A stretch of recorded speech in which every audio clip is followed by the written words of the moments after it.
dan terhindar dari segala mara bahaya, sehingga kami dapat. Kita punya yel-yel juga, seger oger, itu seger oger. BHBM Denpasar, seger oger rahayu. Yes, yes. Salam hormat kepada yang terus menggali bisnis Bu, supaya distribusi kesehatan, klaster karya, klaster pekerjaan dan sebagainya kita gali, dan itu nanti juga mendapatkan fee yang dikasihkan PHBM yang kita distribusikan Pak, bukan untuk gaji pegawai pengurus namanya Korwil sama pusat. Kita kerja bakti, kerja untuk dari bank temen, tapi bukan dikasihkan. Sambutan yang terakhir, saya akan mengundang kepada yang terhormat Bapak Gunawan Kunto Parmadi selaku Direktur Operasional. Sebagaimana tahun-tahun sebelumnya Pak, kepala kantor pemasaran. Oke, terlihat, bisa terlihat? Lihat ya. Oke, kita kasih pemanasannya dulu.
kita sudah bersama-sama mengikuti senam dan beberapa speech juga sudah kita dengarkan.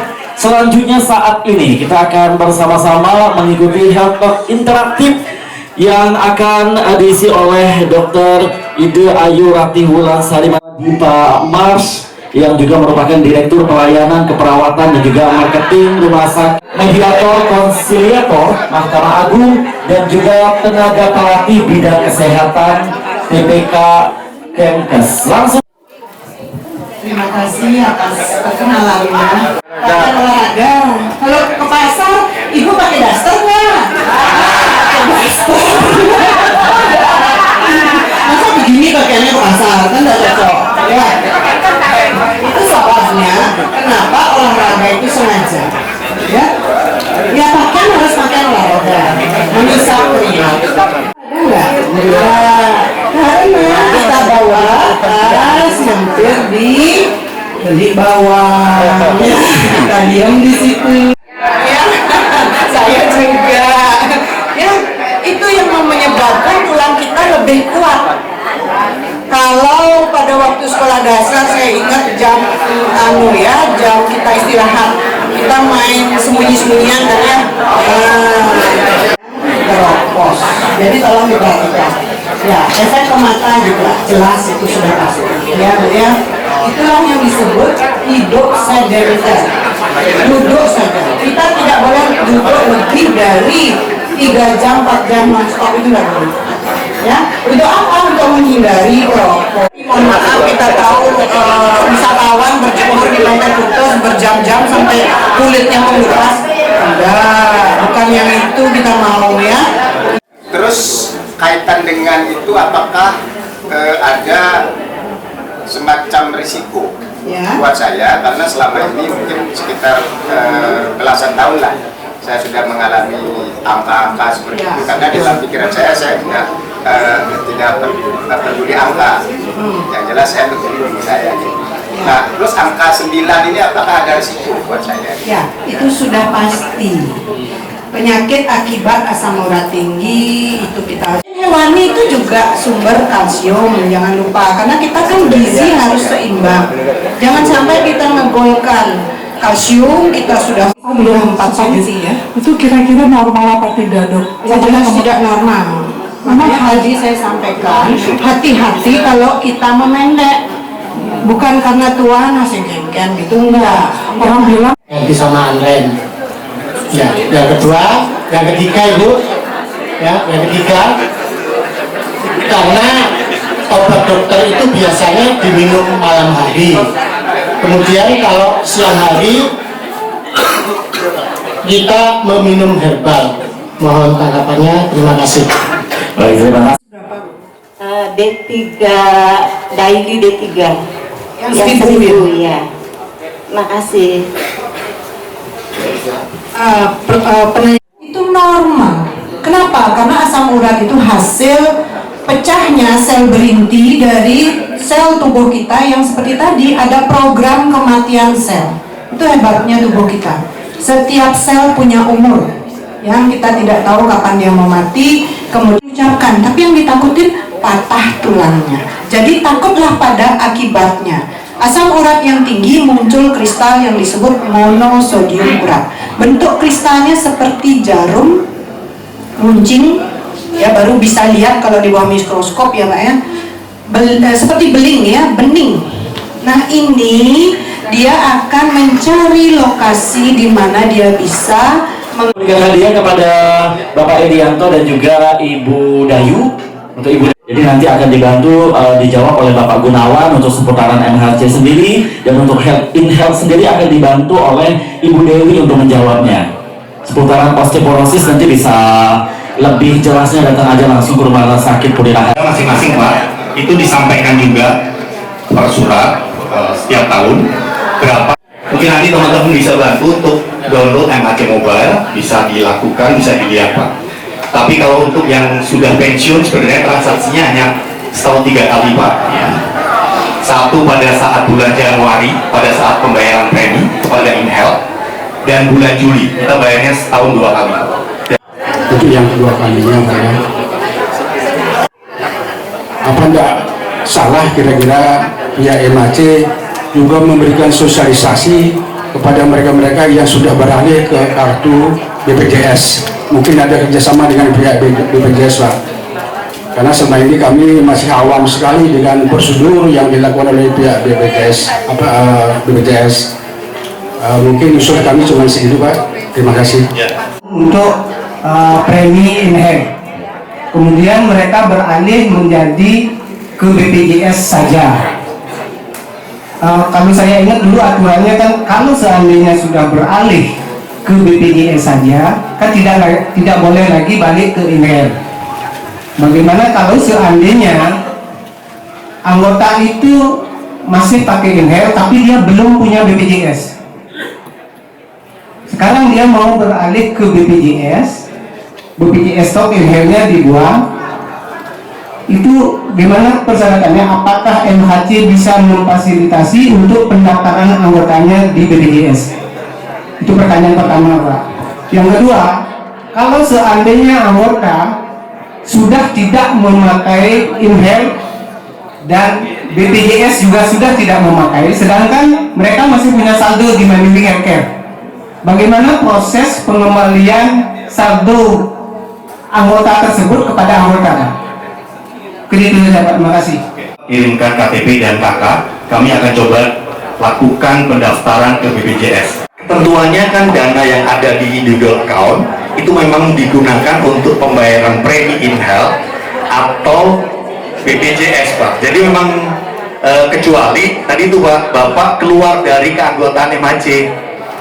Jadi betul, tapi yang bisa dicairkan nanti hanya yang 2% saja anggota, yang 3% dari Mandiri dan Kotifa akan kami kembalikan ke Bank Mandiri.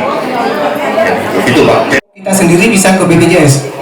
Ya, baik Pak. Jadi nanti kalau waktu kita mencoba mendaftarkan BPJS nanti akan muncul Pak. Ini sudah pernah aktif dan kemudian suka ada informasi mengenai tunggakannya. Kalau tunggakannya itu belum diselesaikan, tidak bisa diaktifkan kembali. Jadi masih membayar tunggakannya dulu. Tapi tunggakan yang muncul itu saldo nggak pernah juga ini. Nah, kebetulan kartu saya itu kan ada in-health dan BPJS. Itu pun saya nggak pernah pakai. Nah, secara iuran barangkali apakah BPJS saya juga dibayarkan oleh MHC dan in-health sudah pasti. Apakah itu dibayarkan terus-menerus sehingga saya tidak harus ada informasi bahwa saya tidak membayar BPJS. Takutnya nanti suatu saat karena juga nggak tahu juga ke depannya detik berikutnya seperti apa, saya akan menggunakannya seperti itu Pak.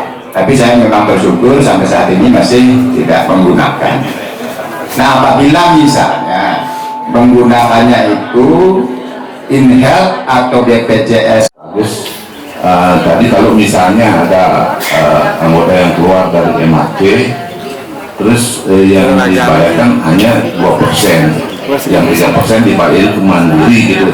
Apa alasannya Pak? yang ada di Mandiri, mungkin kalau pertimbangannya memang lebih tepat, kompeten dan kapasitasnya kalau mungkin kalau dari HC ya Pak. Kenapa ketentuannya untuk yang 3% dari Kotifa dikembalikan kepada Mandiri, sedangkan yang 2% itu bisa dicairkan. Itu sih Pak. Di kantongnya kita ditambahin oleh Mandiri, ceret, punya uang kita, betul ya? Nah, setiap bulan kan sama kayak bapak ibu asuransi mobil, kan nggak nunggu tabrakan, bayar nggak bapak? Bayar. Itu bapak ibu sekalian, tepuk tangan dulu untuk MHC kepadanya. Nah, kenapa bisa berkurang? Karena tadi bayar ini.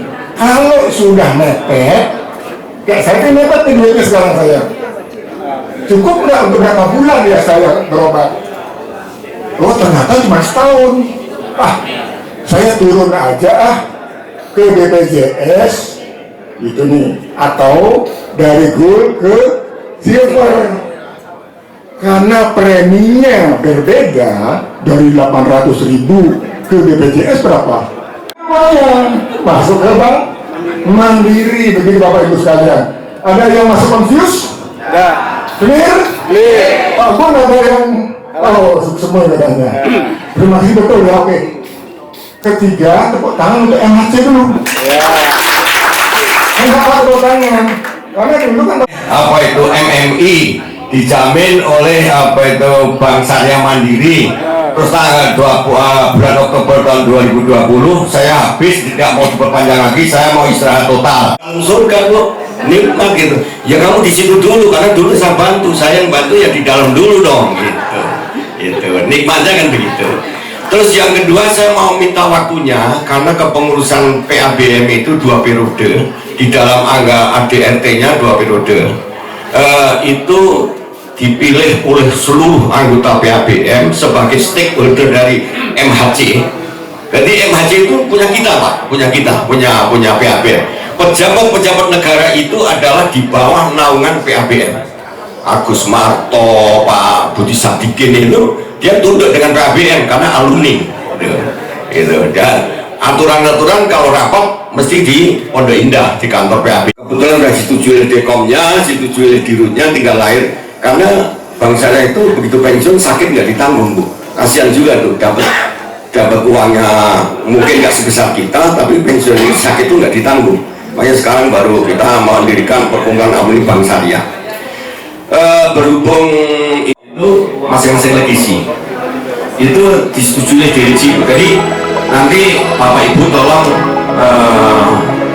membuat usulan ya, nanti kan dari bawah, dari cabang naik ke Korwil nanti insya Allah nanti ada rakernas Pak, nanti sebelum program itu ada rakernas itu untuk itu menentukan itu. Kalau yang direci-reci hadir itu gitu. Jadi kelihatannya PABM ini suatu lembaga yang agung di Pak Mandiri, luar biasa. Sementara 5 akan kita ambil, ini baru 3. Oke, sudah ada 5 akan saya bacakan. Pemilik nomor 047. Silakan yang merasa nomornya Pak. Dan saya 036 kemudian selanjutnya. Siap-siap pemilik kendaraan. Pemilik nomor 03. Baik, saya akan membacakan yang pertama. Silakan 067 bisa langsung maju ke depan. 067 ada? Tenang, masih banyak hadiah yang akan kita bagikan.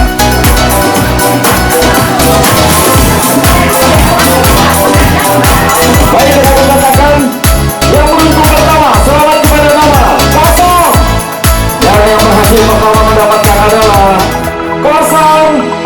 031. Yeay. Yang beruntung mendapatkan HP Samsung.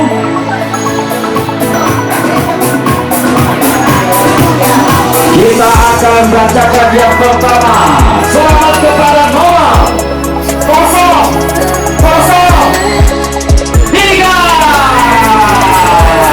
Yang apa ditunjukin?